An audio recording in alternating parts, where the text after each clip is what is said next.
Hei sinä! Vuosi on tulossa päätökseen ja samalla päättyy myös Medikumppanin 20-vuotisjuhlavuosi. Jo 2 vuosikymmenen ajan me olemme olleet tukemassa suomalaista terveydenhuoltoa välittäen työntekijöitä kaikkialle Suomeen. Vaan ilman teitä, rakkaat medikumpanilaiset, asiakkaat ja kumppanit, ei olisi meitä.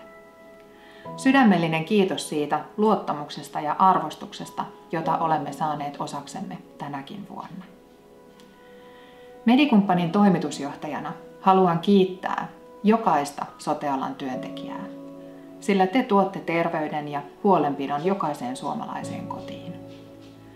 Kiitos myös jokaiselle teille, jotka tänäkin jouluna työskentelette sen eteen, että meillä kaikilla olisi hyvä olla.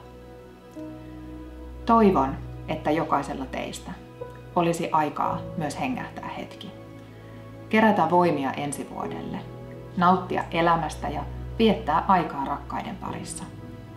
Mutta ennen kaikkea pitää huolta itsestänne, sillä juuri sinä olet tärkeä. Kiitos siis kuluneesta vuodesta, tunnelmallista joulun aikaa ja oikein hyvää uutta vuotta 2024. Rakennetaan tulevaisuuden kestävää terveydenhuoltoa myös ensi vuonna ja tehdään se silloinkin yhdessä.